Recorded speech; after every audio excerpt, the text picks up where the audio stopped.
I can't give you anything but love, baby. That's the only thing I plenty of, baby. Dream a while, scheme a while, we're sure to find happiness, and I guess all those things you've always pined for. Gee, I'd like to see you looking swell, baby. Diamond bracelets Woolworth doesn't sell, baby.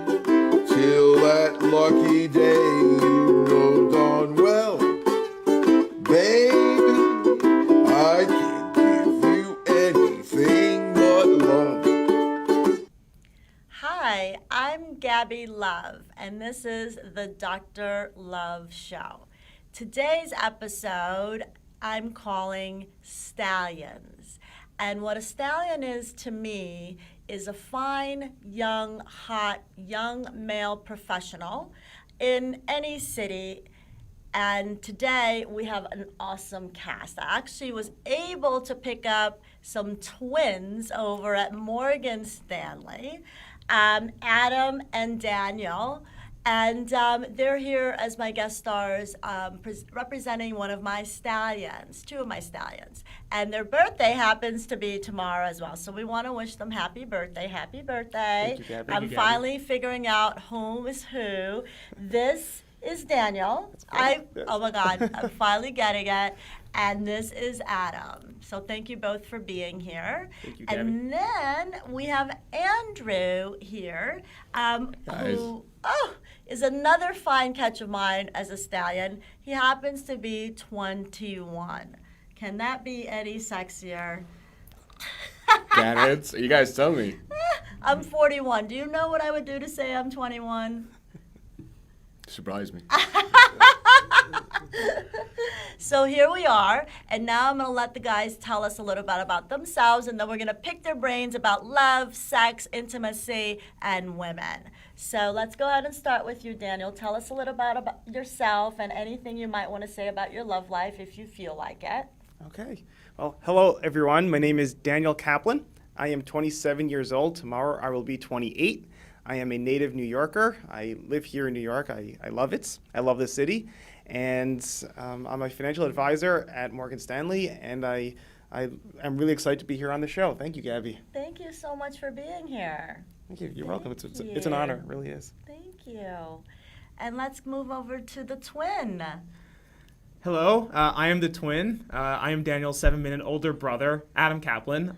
This sounds very similar to what you just heard. I'm 27 years old. I will be turning 28 tomorrow, and I work as a financial advisor at Morgan Stanley with my brother. It's an honor to be on the show with you, Gabi. I thank you for inviting us. And on behalf of Daniel and myself, we're both excited to engage in the conversation that we have ahead of us. What are the chances of hot twin brothers in any city, anywhere in the world, working both for Morgan Stanley? I have to applaud Morgan Stanley for making this happen, because that's got to be a really cool story for the two of you in your dating life. The women must just really suck that one up.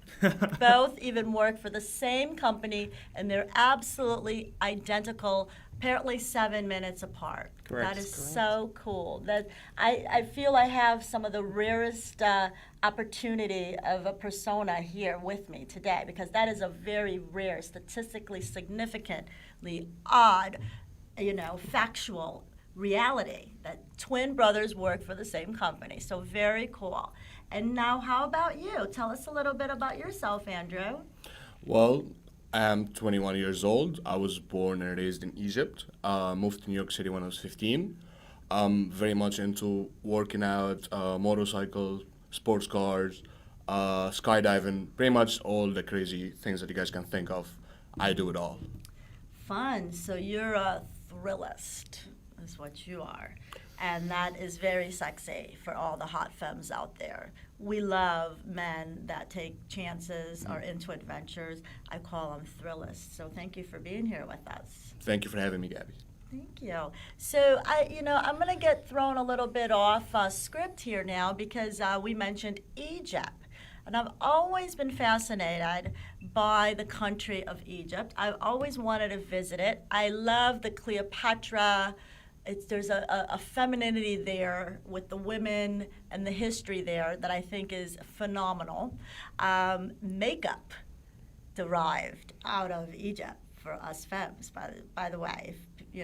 All this makeup I have on is That's absolutely true, started yes. in your country. So it was God bless the Egyptian women. So since you are from Egypt and now you do live between Miami and New York, it seems, tell us what do you appreciate about the feminine culture from your culture? And then I want to know what you appreciate in the American female culture. Well, I would like to start with actually men in Egypt, in ancient Egypt, used to wear makeup, not women. Oh. So most people don't know that, but that's how it actually started. The pharaohs back in the days, they used to wear like wigs, makeup. They used to try to look similar to gods. So that's how the whole makeup thing started. Wow. Over the years, it has changed. Egypt now more into covering women more than showing their beautiness. Like most women in Egypt would be covered in the hijab or maybe sometimes the niqab, which would only show the eyes. America, when I came over here, is more civilized. The way I see it, more open. I moved here when I was 15, and I absolutely fell in love with New York. Beside the weather, it's a beautiful city to live in, to grow in it. I have not been back since then, but hopefully just upcoming next summer I'll go back to visit. Wow, amazing. I'm learning history on my makeup and on women and what's really going on right now currently in another country. So wonderful. Thank you for educating me on that. I really appreciated that. Now I want to talk a little bit about sex because it is the Dr. Love show. So we can't just stick to history and facts. We need to get down and dirty into some sexuality going on here. So who am I going to pick on next? Daniel? Why not? Gladly. My brother's name is Daniel. So I can relate to you in that way. I have a brother named Daniel, too. He's adorable. I'm biased, but it's a great name. He's adorable. He just got married last year. Him and his wife are San Francisco hippies. They have 100 animals, and they're starting to adopt teenage children, which I'm not sure I could handle that, but goodness bless them, Daniel and Miss Day. So I'm going to pick on you a little bit about some sexual stuff. Adam's going to get the easier side of it because I'm going to go and pick on him more on relationship stuff. But with you, for Terrific. whatever reason, we got sex. I'm in the hot seat. Okay. You're in the hot seat. So what is your favorite sexual position thus far in your sex life at age 27? I've always wanted to ask a 27-year-old hot guy this question.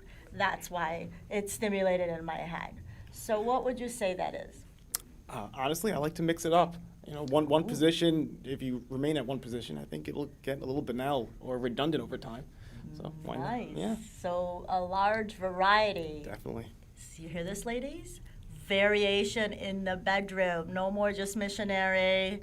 No more just doggy style, even if it's your favorite. Or, a lot of women like to be on top. That's like their absolute favorite. But you hear this, ladies? Mix it up, change it up. Are you into outfits? Well, in the bedroom, preferably no outfits, I really can't stand this because there's so many hot, sexy outfits there. And we buy perfume, we buy different heels, we buy different outfits. And I swear to goodness, ladies, every guy I ever asked that question says pretty much a variation of, it's coming right off. Straight to Right. the point. Exactly. Nice Yes. and efficient, this man is. So thank you. In regards to relationship, Adam, Yes. what would you say signifies the perfect girlfriend for you now, going into age 28. Sure. Has it changed? Do you feel a transition maybe from, like, let's say age 21 to 25 or 25 to 28? Or does this theoretical perfect woman for you, because I'm sure you've thought about it somewhat, has she pretty much stayed the same? And if so, just tell us about her. Absolutely. Terrific question. And I feel like I'm on the hot seat right now. It's hot in here, period. We're all in hot seat. I think my brother's diversity in the bedroom question was simpler. And, Sorry, take a moment, But ladies. but when terrific. we ask a man a question, it does take you guys 17 whole seconds sometimes to wrap your head around it. You hear this, ladies? That's why when we say, "Do you love me?" and a man doesn't respond right away, it's not necessarily a negative thing. He's wrapping his head around the question. You see, this is happening here. So take all the time you need. Absolutely. I'm going to be very honest here. And there absolutely has been an evolution in the perfect woman category between the time frames that you mentioned, ages 21 through 25, 25 to 27, and now moving into 28. Right now, the perfect woman is I'm looking for the real deal. I'm looking to take the next step in life. I'm looking for marriage, and I'm looking for an absolute partner. And it's a bit of a challenge to find a partner. Obviously we look at phenotypic characteristics. We look for the good-looking, ideal candidates. But I'm also looking for someone to be an equal partner to me, like my twin brother is. So I have a relationship with my twin brother who I know extremely well. He knows me extremely well, nature and nurture.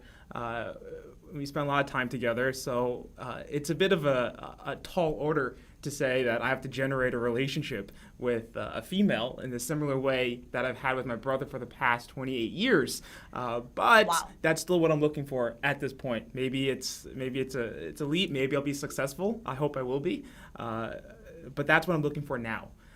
Between 25 to 28, it's been a bit more fun. And between 21 to 25, honestly, I was learning. A little bit more about both me and my brother here. We took our education very seriously, so I didn't exactly have the quintessential, classic, stereotypical dating life in college. I did college rather fast, and then we got 2 master's degrees, so we were very focused. And when moving to New York to Didn't you guys, I don't mean to interrupt, Yes. but didn't you guys go to Harvard? we both went to Harvard. Harvard Yes. we did. graduates Yes. at that twin. I love all these big Yes. institutions holding on to the twins. I love that. Yeah, these fancy institutions really like my brother, and I just try to hang close to him. We will never know if that's true or not.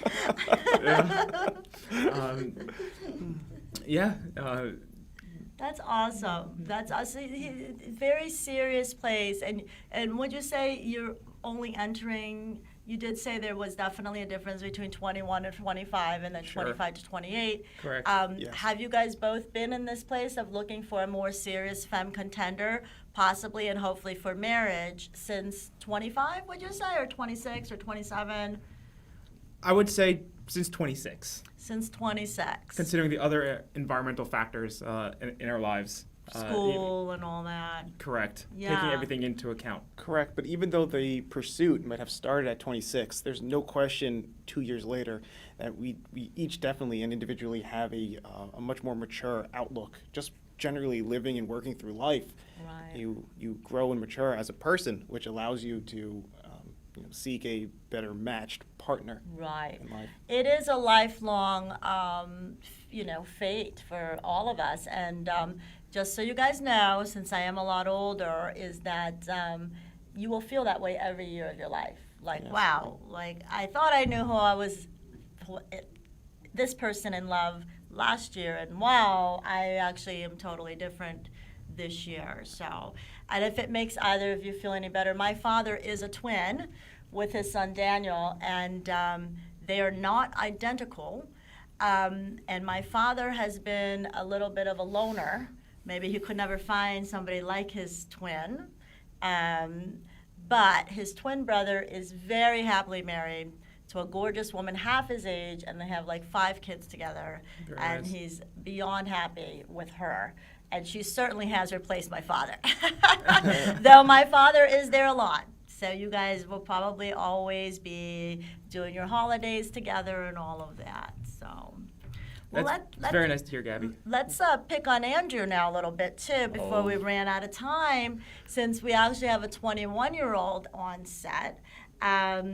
So tell us, Andrew, about who is this perfect woman ideally in your thought process now as a femme contender for your love life now that you're 21? Well, I always thought of a perfect woman of someone smart, someone I can have a good conversation with, good looking, likes to work out, into sports just like I am, someone who mature enough to hold a conversation with me. There's a lot of pretty girls out there, but when it comes to their IQ level, I'm sorry to say this, not all of them have that certain IQ level to keep the conversation going. Sometimes it's all about their makeup, it's all about what they're wearing, and it's 1 or 2 dates, and that's about it. So for me to say, this is the perfect woman for me, this is the one, I wanna put a ring on her finger one day, she has to be really smart, really beautiful, and really athletic. Wow. And you know, ladies, I hear this over and over from all men of all ages. Our personal care is extremely important. I hear this from all men of all ages. It's something that we just can't escape. It probably started with the makeup back in Egypt when they defined the beauty status, and we just all have to succumb to it. But the interesting thing is that it's becoming more of a fair world these days, and you guys also have to invest. The amount of men that do Botox in cities like LA and things like that, where they have to be on TV, is growing rapidly. And the men, you guys also have to now be metrosexuals to an extent and spend money on yourselves and working out. And I can see why you're saying this. Look at you and your hot body there. Can we take off the jacket and You want me maybe to take it off? can we show some muscles? Like maybe just to the side there. Let's flaunt it. Let's flaunt what we got. Why not?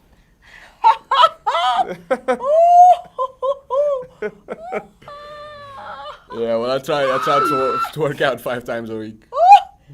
This thing is as big as my femur.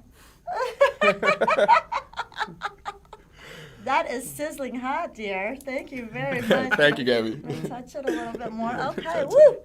Hello. Wow, amazing. So yes, so somebody that's going to spend this much time, I can see you having some high expectations. Somebody that went to Harvard, is doing finance at Morgan Stanley, they're going to have high expectations, which helps us to raise our expectations of ourselves, which I don't think is ever a bad thing. So let's pick on you some more. Let's get into the sex, since I picked on these two.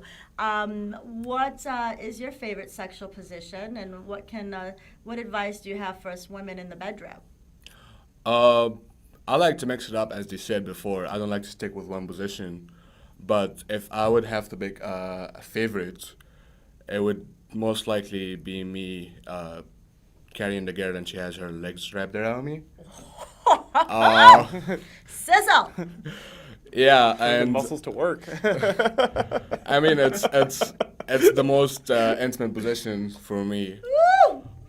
Most people can't do that, so congratulations to you that you can. If you would ask me about an advice to give for women out there about sex, that would be just have fun in bed. Don't be so lame, and don't be too much of I'm trying to find the right word for it. Don't be too much open. Just be in the middle. If there's something that your boyfriend likes, just do it for him. Because if you don't, he'll find someone else to do it for him. And there's plenty of girls out there that would do it for him. Aha! So it's just a bit fun twice. I like Yes. to give it out to you guys. It's I've been there. I mean, I had different sexual experiences, and the one I like the most is the girl I had the most feelings for. But she also very good in bed. She whatever it is, we just like both jump into it and we would just like do it. We're very There open was about chemistry. it. There was great chemistry between us. Yes. That's awesome. I like that, stay open in the bedroom for your stallion of choice or your king or your Eastwood or your young lad, which are the different other categories I have for men in love in 2016, now 2017. It is something, it is important. I recently worked with a couple where the woman just felt that the right thing to do was to abstain sex from her husband. And I absolutely urged her to not ever make that the next available choice for her to do, because it's going to poison the relationship in one shape or form. Sex is absolutely very important to all people, not all. Some people are very what I call level 3, you guys. I put people in level 1, 2, and 3. And level 1 are those of us that are very comfortable with porn, that are kinky, will try different positions, toys possibly, open to that. Our level 2s are our most average sexual contenders out there, which is the person that may dibble and dabble if their partner wants, like you suggested, or they can also be with somebody who's a low libido person and abstain more from sex just to be with the partner of their choice. And the level 3 people are the people that are low libido. And the only ones that I recommend to stay away from each other are the level 3s and the 1s. That's a mismatch, right? And like what you're saying, what I'm hearing you say is, if I'm a level 1, please cater to my needs at least part-time, right? So I would definitely say, if you are a level 1, that you look for a level 1 or a level 2 femme at all times. I don't know what level you guys are. Do you think that can you figure out where you fit in my spectrum there? Level 1, 2, or 3? I would say 2. 2. Okay. So the level 2s get the most sex partners. That's the good thing. Now I'm getting jealous. I used to be a level 2, and I'm becoming more of a level 1 because I realized that I prefer my partners that are higher libido than lower libido, even though I could do either one because I was a level 2. So now I'm like 1.5. Because I'm choosing either level 2s or level 1s predominantly over level 3s. What would you say you are? Sticking to our identical nature and the fact that we do everything in 2s, I would say I'm a level 2. Oh my goodness! It even goes on to the sexuality. I love those. Oh my God! I have to study twins more. I'm fascinated. And so that's it. You guys really, you can see what value does the girl. Let's say you fall in love with a level 3 and you fall in love with a level 1. That'll be some good conversations for you both to kind of figure that out. And you would both have to be okay. You'd have to be more okay and have a preference to dibble and dabble into level 1. And you would have to micromanage it in your brain of being okay to accept that you might at times feel sexual and not be able to get it, or you would probably want to cater to her feelings, and instead of you that would just go cheat on her, you would have to wrap your head. Well, that's not what I said. No, but I know I like to be extreme. I'd like to mention just one thing. Relationships don't have to be based on sex, but a relationship without a good sex is a relationship that will not last. That's from my very humble experience. That's from what I noticed.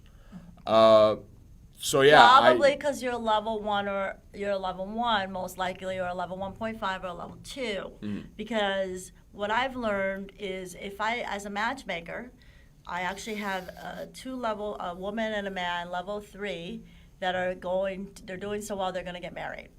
Okay? And they're perfectly happy. And the sex may not necessarily be that great because you have to see the sex is not that important to them. You see? So you have to keep that in mind. But yes, for you, it's very important. For me, it's very important. But there are a small percentage of people out there where sex is not that important to them. So I would run from that woman if I were you, absolutely, because you'll never be satisfied, and she'll never be satisfied either, because she'll never feel like she's satisfying you. So I would say in the early stages of dating, I would have you break up with her. I know that That's what sounds mostly cold, happens. but it has to be done, because otherwise, I look at longevity. What will make you happy for longevity? So let's finish up with that. Let's talk about longevity. We know where the twins are at, and you both happen to be in the same place where you would marry if you met the right partner in the next couple years, correct? Yes, for sure. So they're on a marriage track. Are you on a marriage track, or is just not something that's popped up yet? At your age, usually it's not, but you could be different. I mean, where I am from, most people get married around my age right now.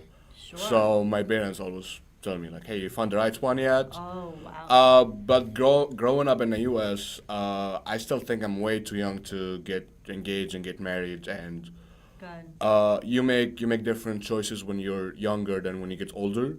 So I do not want to take the wrong choice right now. Good for you. So I'm thinking about waiting maybe 4 or 5 years, maybe when I'm 26, like your age, guys, pretty much. And then if I find the right one and she sticks long enough, definitely I'm not opposing to the idea of getting married. I just don't think it's right now. Good for you. It's really good for us all to know that when it's not. And, I used to have a theory, and I hope the twins can prove me wrong. My latest theory in the last few years has been that it's probably just not wise for anyone until they're 30 at least. So I hope you guys meet her soon. I hope I help you meet her. And then you wait until you're at least 30. Actually, what would be good right now, I have an older couple, both been married before. They're consciously waiting 2 years of living together before. Now, would you say that all three of you would be willing to live with a woman before you marry her? Yes. You would, okay. Yes, absolutely. And you too? And you as Yes. well? Good. I'm glad that it's becoming more popular and standard way of thought.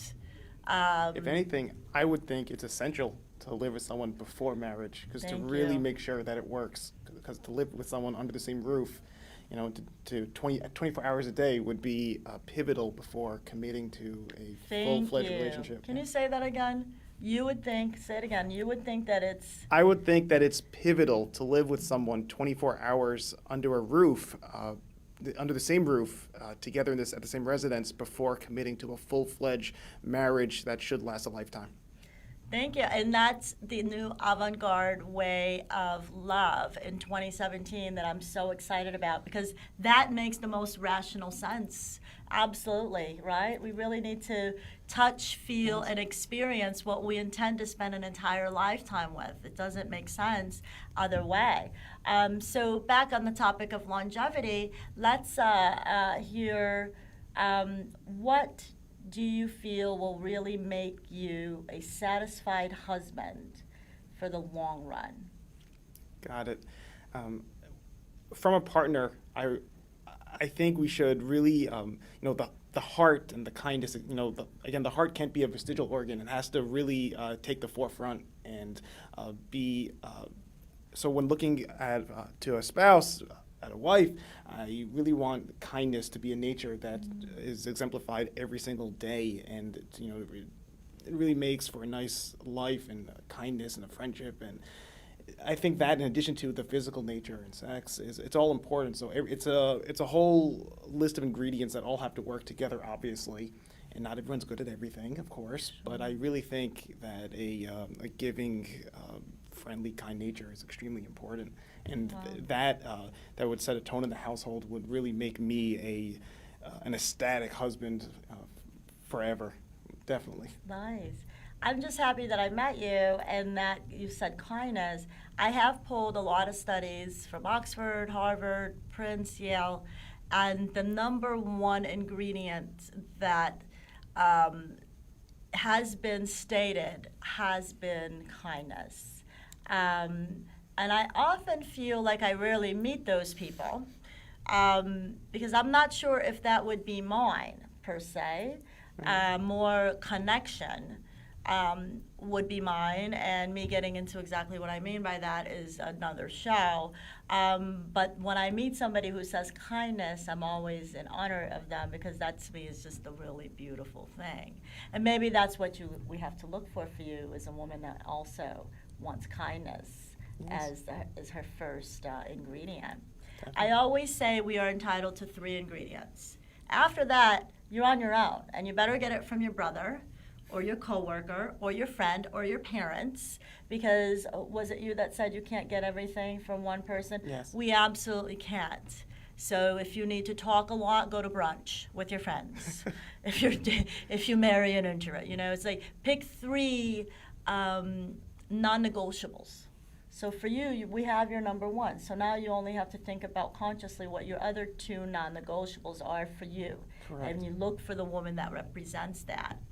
So how about you? For longevity's purposes, what would that perfect woman feel like for you? I would say by keeping the relationship going, not like keep it interesting. Like if it's boring, it's not gonna go anywhere. I'm more like outgoing, like to do new stuff, like to do crazy stuff. So I'm looking for someone to be crazy with me.